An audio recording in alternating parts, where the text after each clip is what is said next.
laptele de măgăriță este cel mai apropiat de laptele matern uman. Foarte Dacă important. îl faci pe cineva măgară, înseamnă că nu l-ai jignit prea tare. Laptele este liofilizat, mai pe românește este înghețat și apoi pulverizat, așa devine lapte praf. Lapte praf în capsule, dar mi se pare o soluție foarte bună. Eu acum când mă gândesc că aveam sticlele alea de lapte în frigider, le-aș fi băut, dar parcă nu. Nu suntem obișnuiți, poate dacă aș fi fost obișnuit de mic, mi-ar fi fost mult mai ușor. Da, și o soluție foarte, foarte practică. Hipocrat a fost primul care ne-a lăsat o moștenire, să zic așa, o moștenire scrisă despre acest minunat lapte. Avem foarte, foarte multe mămici care apelează la produsele noastre pentru imunitate și pentru oprirea tusei. Există studii ale unei universități din Portugalia care atestă că laptele de măgăriță este un lapte non-alergen. E mai ușor de tolerat. Dacă mamele caută un lapte non-alergen, acesta este. Pot apela cu siguranță la laptele de măgăriță. Ce le sfătuiesc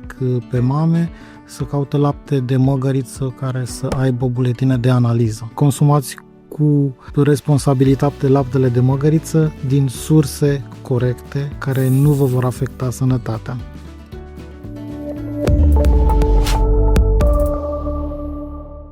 Bun găsit, dragi prieteni, la un nou interviu cu oameni inspiraționali. Astăzi vom discuta despre măgari, dar nu în sensul negativ, ci vom discuta despre măgăruși și măgărițe, despre laptele de măgăriță, care aduce extrem de multe beneficii organismului nostru, pe care eu l-am descoperit relativ recent. Soția mea a început să folosească, să dea și copilașului nostru cel mic un astfel de produs. L-am încercat și eu, mie nu prea mi-a plăcut așa, l-am uitat pe acolo prin frigider, în fine. Astăzi vom vorbi despre laptele de măgăriță cu domnul Cristian Costea, un antreprenor pasionat de zona asta de sănătate și de produse care aduc beneficii. Cristian? Bine v-am găsit, mulțumesc pentru invitație. Cum ai ajuns să fii pasionat de zona asta, de lapte, de măgăriță? Cum ți-a venit ideea? Cum ai ajuns la... În urmă cu aproximativ 6 ani am suferit de o răceală de sezon, aș spune. Și n-ai auzit de paracetamol sau ce?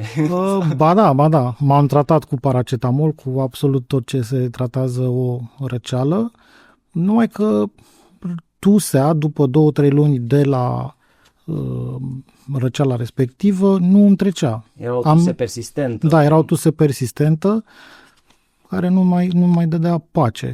Am revenit la medicul de familie, care mi-a dat o trimitere către pneumolog.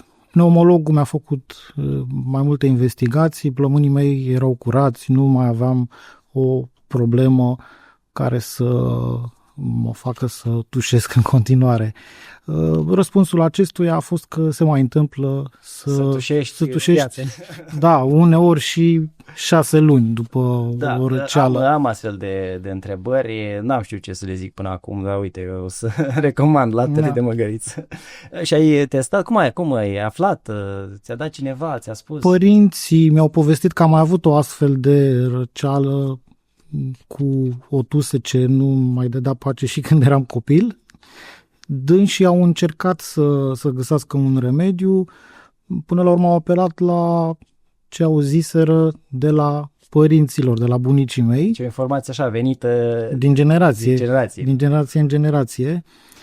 Au căutat laptele de măgăriță, l-au găsit foarte, foarte greu atunci, mi l-au administrat și am scăpat de tuse la momentul erau mai mulți, adică oamenii foloseau măgărușii la treburile gospodăriei. Astăzi nu prea se mai găsesc, nu prea mai sunt folosiți. Acum avem tractoare, avem motocultoare, avem alte utilaje și animăluțele astea simpatice așa, nu? Da, absolut. Am încercat să găsesc ferme din România, am identificat cred că 2 ferme care produceau astfel de lapte de măgăriță, dar din păcate nu am avut foarte multă încredere în ei, pentru că trimiteau prin curier, laptele era congelat, nu existau buletine de analiză, practic nu-mi garanta nimeni că nu o să am o altă problemă de sănătate. Și ce soluție ai găsit? fiind antreprenor, am încercat să escaladez, să zic așa. Da, până la urmă, orice antreprenor e rezolvitor de probleme. Da? Da. Și pleacă de la problema personală. Și mie Exact. multe activități pe care le-am desfășurat. Eu am vrut să-mi rezolv o problemă personală și când am reușit să o rezolv, am zis, hai să o dezvolt, că sunt convins că și alți oameni ar putea fi în aceeași situație și ar avea nevoie. Ei, și cum ai rezolvat? Ce ai descoperit? Ce ai studiat? Am găsit am găsit o fermă care producea lapte de măgăriță în varianta praf. A fost minunat. Lapte praf de măgăriță. Lapte praf de măgăriță. Sună poate un pic ciudat, dar am comandat 100 de grame. Este un lapte foarte scump, laptele de măgăriță. O să mai dezvoltăm puțin pe parcurs.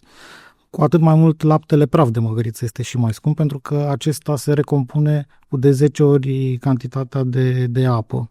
Și oricum presupun că măgărițele dau o cantitate mică și atunci de asta e și foarte, foarte scump. Dar ce beneficii, ce proprietăți are dincolo de asta că te-a ajutat să scapi de tusea persistentă? Da, trebuie neapărat menționat că am scăpat de tuse imediat, adică a fost wow. Cât de repede? Cred că în 2-3 zile. În 2-3 zile, după ce te-ai chinuit câte luni? Da, că mă chinuisem peste 4-5 luni. 4-5 luni, wow. Da, venise vara și eu tot tușeam. Da. Mi-era și rușine dacă eram printre colegi sau printre oameni care nu mă cunoșteau, pentru că eu continuam să tușesc și oamenii poate credeau că am ceva, cu toate că eu eram curat pulmonar, nu aveam niciun virus. Da. Am fost practic surprins și totodată foarte bucuros. Văzând că am reușit să scap de tuse, cum spuneam, m-am gândit că aș putea oferi și altor oameni acest lapte. Totodată gândindu-mă că e foarte scump, trebuia să găsesc o soluție să-l fac și accesibil. Și accesibil, da. Nu trebuia o cantitate mare, deci rețineți aspectul acesta. Deci chiar ai luat o cantitate foarte mică și te-a ajutat. Da. Și ideea a fost de a-l pune în capsule, a fost ideea mea personală de a-l pune în capsule.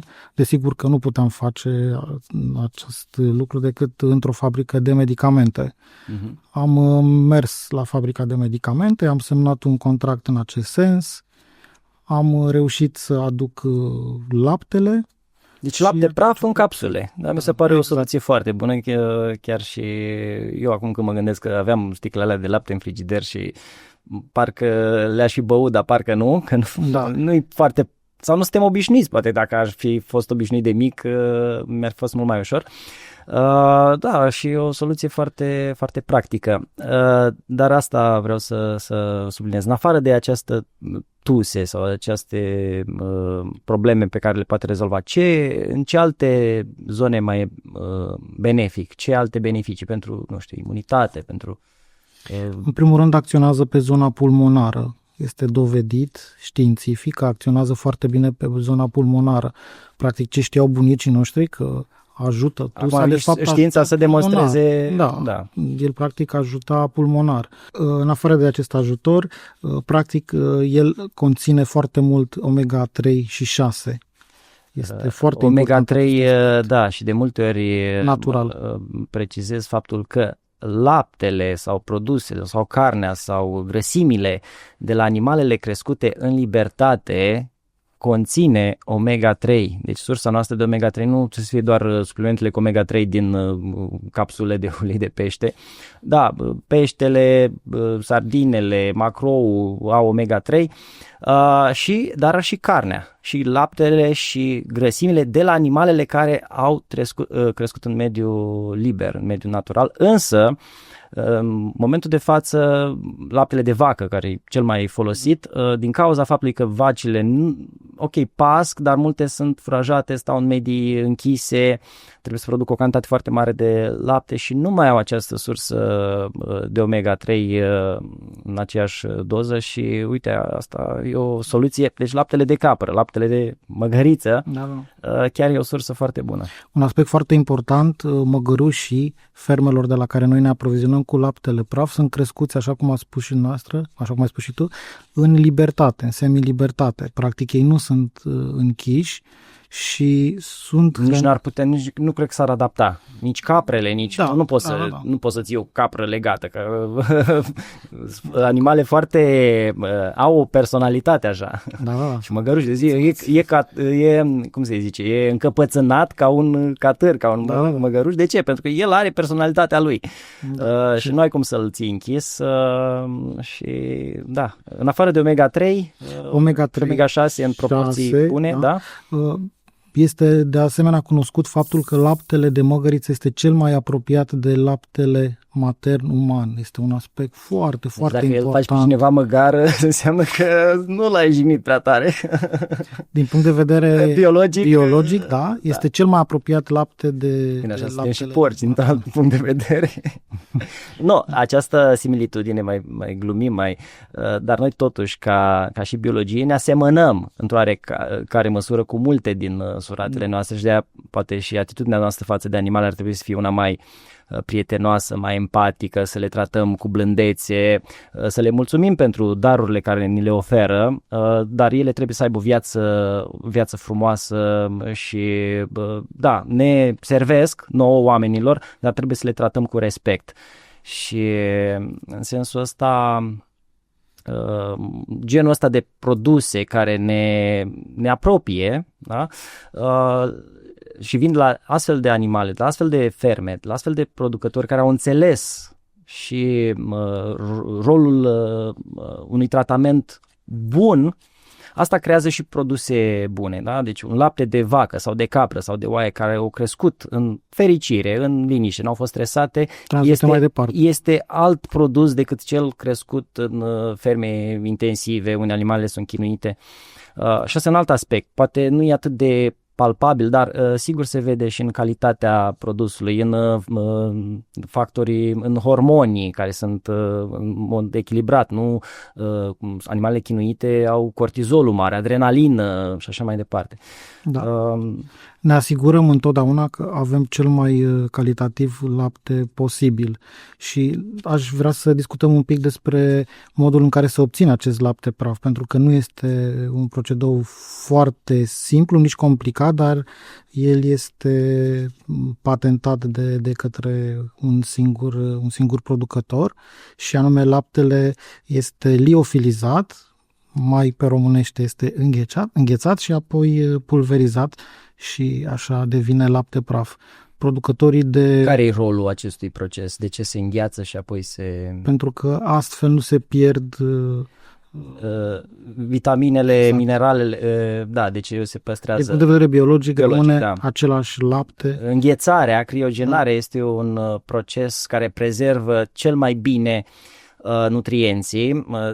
Fac o paralelă acum, fructele de pădure culese proaspăt și înghețate au mai multă vitamina C, spre exemplu, decât cele care au stat în ladă o săptămână sau prin depozite. Deci asta e un aspect foarte important. Deci este liofilizat, este făcut praf. Este liofilizat la maxim o oră după ce el a fost muls de la măgăriță, este făcut praf, este supus apoi unor analize specifice pentru ca el să fie bun pentru consumul uman. În cazul în care se identifică cea mai mică problemă, acesta nu ajunge în capsulele și pastilele noastre. Respectă standarde de calitate foarte bune. Da. Sunt cele mai înalte standarde posibile.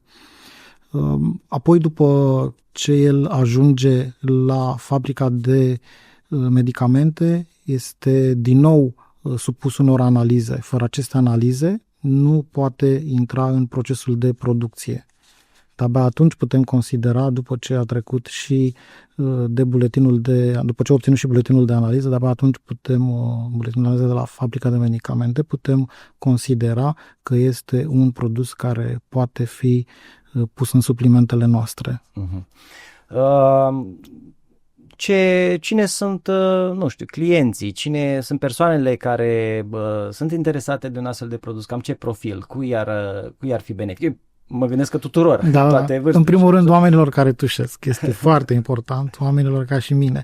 Prima dată oamenii apelează la industria farma, cum am făcut-o și eu. Dar mai apoi, unii își mai amintesc, de laptele de măgăriță. Cei mai mulți clienți aș putea spune că au venit din recomandările altor persoane. Din vorbă în consumat. Da. Mai ales că este și foarte, foarte ușor de administrat. Practic se înghite capsula. Este o capsulă ca orice capsulă, haideți să spunem, de ampicilină, da? Care se înghite și practic nu mai simți gustul acela de lapte de măgăriță.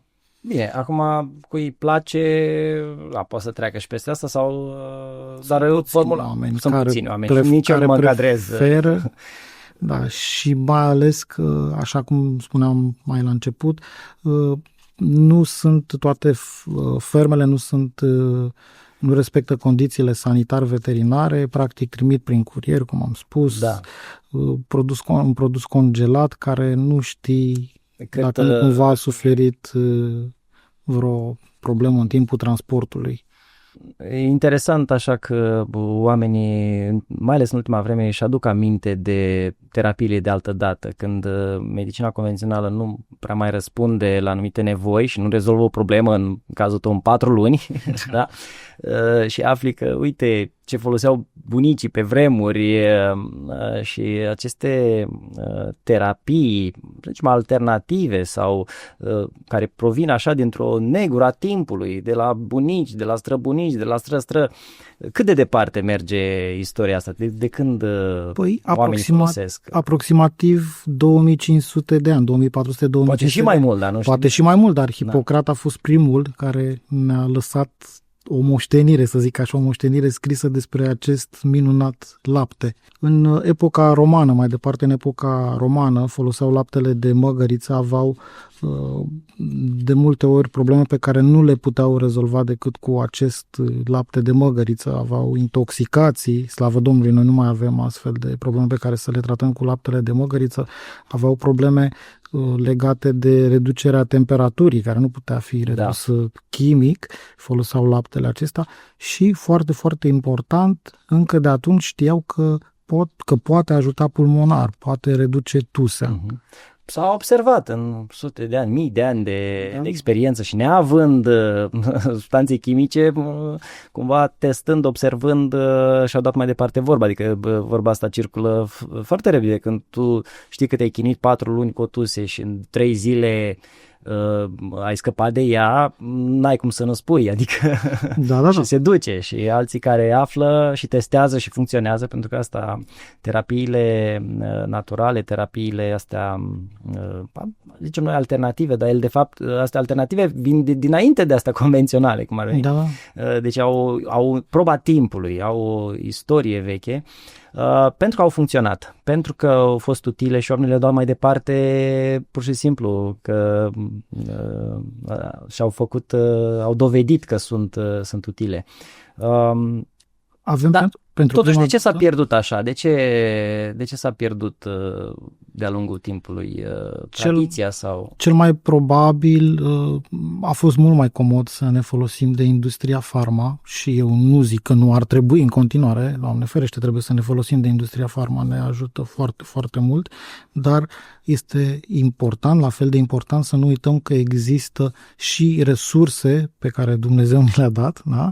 Pe care le putem folosi în continuare, cum ar fi acest lapte de măgăriță, diverse plante sau alte tipuri de remedii naturale. Pe care eu le tot mai pomenesc în materialele mele și asta pentru că și primesc feedback și chiar vă rog să scrieți în comentarii dacă aveți o astfel de experiență cu astfel de produse, terapii naturale care v-au ajutat. E foarte important să le văd și eu. Sunt multe lucruri pe care nu le știu, vă dați seama că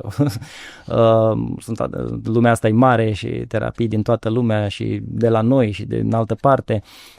Tot le descoperim și dorința mea și scopul este să le readucem în atenția noastră, să dăm praf așa de pe ele, să dăm poșghița asta care s-a pus, pentru că sunt utile și dacă aveți astfel de experiențe, scrieți acolo experiența voastră și alți oameni vor vedea și vom crea materiale, asta e și intenția mea, să scoatem la iveală toate aceste să zicem așa, diamante uitate, da? Dar uite, cu ajutorul internetului, cu ajutorul tehnologiei le aducem în fața voastră și da, e un subiect ăsta interesant. Acum, copilașii pentru imunitate, chiar dacă nu tușesc, dar în caz de răceală, în caz de...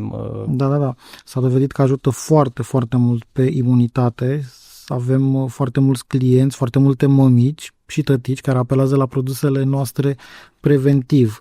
Pentru ei am creat, în urmă cu puțini ani, am creat un produs special cu numele Kids, lapte de măgăriță Kids. Este un produs simplu, da? Tot lapte de măgăriță comprimat, lapte de măgăriță praf comprimat, la căruia am adăugat un îndulcitor, stevia rebaudiana. Să fie mai plăcut. Exact. Da. Și o aromă de portocală. Practic, pentru copii este ca o bombonică. Ei nu mai simt că este un medicament. Copiii e o bombonică și... feresc, le este greu să accepte un medicament. Și a fost bine primit. Absolut. Avem, așa cum spuneam, foarte, foarte multe mămici care apelează la produsele noastre pentru imunitate și pentru oprirea tusei. Un alt produs din lapte de măgăriță este lapte de măgăriță plus albastru de metilen.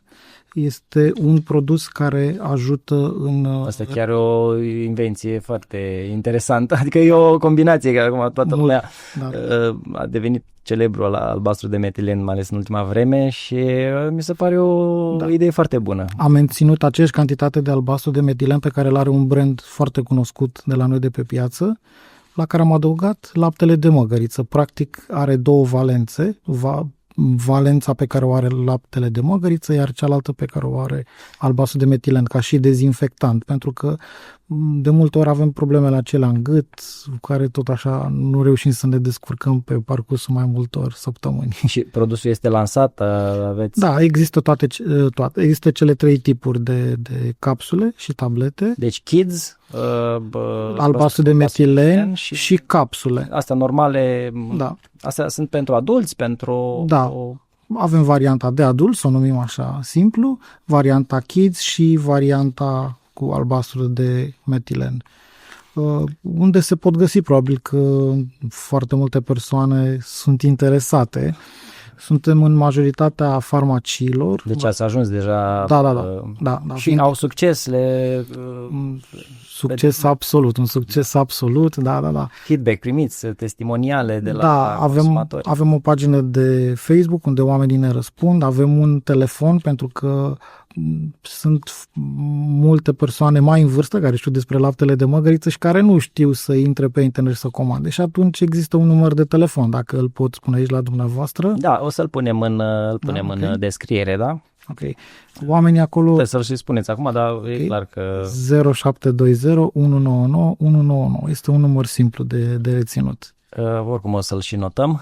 Și aveți și un site. Site-ul se numește laptemăgăriță.ro sau dacă greșiți... Lapte măgăriță sau de măgăriță? Avem și de măgăriță și măgăriță. .ro. Da, și se pot face acolo comenzi. Se pot face comenzi, da. Sau, cum am spus mai devreme, în farmacii, plafare, oricum, oriunde ne puteți găsi. Sunt accesibile produsele sau... Că știu că laptele de măgăriță în sine e foarte, foarte scump, enorm de scump și nu e accesibil tuturor, dar trebuie să și spunem de ce. Măgărițele nu dau așa mult lapte. Exact, între 0,5 și 1,2 litri de lapte de măgăriță. Atât este produs pe zi și nu mai mult de 5 luni pe an. Din această cantitate, cel puțin jumătate este păstrată pentru puiul măgăriței. Așa, deci rămâne 0,25 sau, până în 0,5, da. Din care, ca să extragi praful, rămâne cât? Rămâne foarte, foarte puțin. Și de asta este și așa scump. Da. De aceea este cel mai scump lapte pe care îl putem găsi pe piață. Există Dar esența e în sticluțe mici, da? În capsule, în capsule. Există firme din Elveția, care produc din lapte de măgăriță, cu lapte de măgăriță, de fapt, ciocolată. Este o ciocolată foarte scumpă, cea mai scumpă. Da, cu lapte de măgăriță, da. Nu te-ai gândit să aduci, să diversifici portofoliul? Aș cumpăra, de exemplu. Ar fi o formulă. E un pic mai dificil pentru că ar fi mult prea scumpă pentru piața din România. Este deja... Dă-mi o ordine de mărime așa. Sunt foarte curios. Deci dacă o ciocolată bună, de calitate, din cacao, nu știu, 70, 80, 90% poate să coste între 10, 15, 20 de lei, chiar depinde de brand. O ciocolată de asta la cât ar putea ajunge? Calculând din francul elvețian, cred că undeva la aproape 200 de lei. Am studiat o tabletă de treabă, da. Antreprenorul din mine a avut la un moment dat acest gând, dar nu, deocamdată nu avem. Poate importi de la ei și aduci în cantități așa. Poate Da. cineva ar fi dispus. Sunt și persoane cu posibilități financiare mai ridicate și poate ar putea să ia. Haideți așa măcar de gust odată. Da, sigur. Haideți să le spunem oamenilor și cât costă kilogramul de lapte de măgăriță. Se apropie de 800 de euro. 800 de euro kilogramul de lapte de măgăriță praf. Vorbim de lapte de măgăriță praf, care, așa cum spuneam la început, se recompune cu de 10 ori cantitate de apă. Deci e un produs premium, un produs... și te lasă uite, că nu bei ca pe lapte. Da. Nu se recomandă a fi băut ca laptele de vacă, să bem undeva la, nu știu, o cană pe zi. Nici nu este nevoie și nici economic nu cred că nici e regulă. Da. Acum, oamenii au posibilități diferite, dar totuși tu l-ai adus într-o formulă accesibilă, ușor de transportat de colo-colo, ușor de administrat, ușor de... Da.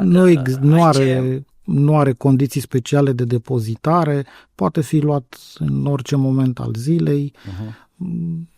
Noi recomandăm undeva la 3-4 capsule pe zi. Nu că dacă ar lua cineva 6 capsule ar fi o problemă, dar... E un aliment în principal, dar exact. Asta e o doză care, să zicem, că are efectul terapeutic sau așa, dar nu ne ducem într-o extremă încât, nu știu, să fie și foarte costisitor sau... Noi am fi putut să-l menținem pe piață ca orice aliment, dar am preferat să treacă prin filtrul autorităților pentru ca și clienții să aibă această încredere. Exact, să dăm încredere oamenilor, să dăm încredere clienților că este un produs corect care ajunge la aceștia exact așa cum trebuie. Ce alte planuri de viitor mai legat de cum te gândești să dezvolți zona asta sau... Da. Vom dezvolta, lucrăm împreună cu colegii de la fabrica de medicamente la dezvoltarea unui nou produs. Avem câteva ierburi medicinale pe care să le adăugăm acestui lapte de măgăriță. Pentru a îmbunătăți și mai mult formula, da. Practic laptele de măgăriță rămâne baza, plantele medicinale vin să lucreze în sincron. Dar și aici sunt necesare studii, cred că stai toată ziua să discuți cu... Eu am venit la tine pregătit, am un teanc de studii. Dă-mi câteva exemple să vedem ce s-a studiat în zona asta, ce au concluzionat oamenii, cercetătorii. Există studii ale unei universități din Portugalia care atestă că laptele de măgăriță este un lapte non-alergen și astfel... E mai ușor de tolerat. Da, este mult mai ușor de tolerat decât laptele de fapt, cel mai apropiat de laptele matern. Are mai puține proteine alergenice. Da, interesant. Acum ar putea fi să zicem așa, un substituit pentru laptele matern atunci când situația o impune. Bineînțeles că alimentația naturală a bebelușului cea mai importantă, dar în situațiile în care lucrul ăsta nu e posibil, asta ar fi o... Da, dacă mamele caută un lapte non-alergen, acesta este. Pot apela cu siguranță la laptele de măgăriță. Ce le sfătuiesc pe mame să caute lapte de măgăriță care să aibă buletine de analiză. Da? Deci neapărat trebuie ca laptele de măgăriță să aibă Oricum e destul de costisitor, nu e neapărat o soluție pentru toată lumea, dar măcar acolo câteva luni ca și un supliment în plus față de celelalte soluții ar fi benefic. Văd aici studiile care le-ai adus, m-am uitat peste ele și asta arată. Cristian, ce să zic, felicitări pentru inițiativa ta. Mulțumesc. Faptul că ai venit să rezolvi o problemă și mulți oameni, de fapt antreprenori, asta e rolul nostru pe pământ, să găsim soluții și ne întoarcem și în trecut. Și asta e menirea noastră, să facem bine până la urmă, că desigur. Da. Mulțumesc frumos pentru perspectivă. Încă o dată, unde te pot găsi oamenii? Pe laptemăgăriță.ro, laptedemăgăriță.ro. Punem și în descriere. Da. Și dacă vrei să mai adaugi ceva legat de perspective de viitor, ai spus că vrei să dezvolți mult zona asta. Eu știu, alte gânduri, un salut pentru final. Mulțumesc mult și consumați cu responsabilitate laptele de măgăriță din surse corecte care nu vă vor afecta sănătatea. Și ca să și scopul lor să ne ajute și să ne ajute, bineînțeles. Da, și încă o dată vă încurajez, dacă ați avut astfel de experiențe, dacă ați testat, să scrieți în comentarii. Dacă încă nu ați testat și urmează, sunteți curioși să consumați aceste produse, efectul ulterior la fel, vreau să ne comunicați, să-mi scrieți acolo în comentarii cum v-a plăcut, cum v-a folosit, dacă v-a ajutat, v-a trecut usea în cazul în care sferiți de așa ceva. Toate aceste comentarii noi le citim și ele ne ajută să ne întregim cunoașterea în tot ceea ce înseamnă soluții naturale, care vin complementar față de soluțiile convenționale pe care deja le știm cum funcționează, dar e bine să ne diversificăm așa arealul de cunoaștere. Mulțumesc încă o dată, Cristian, pentru prezență și pentru aceste informații care pe mine m-au ajutat și mai mult ca de fiecare dată să întregesc informațiile, cunoștințele. Și, dragilor, ne vedem la un nou video cu un nou invitat la fel de interesant, cu noi informații, toate cele bune.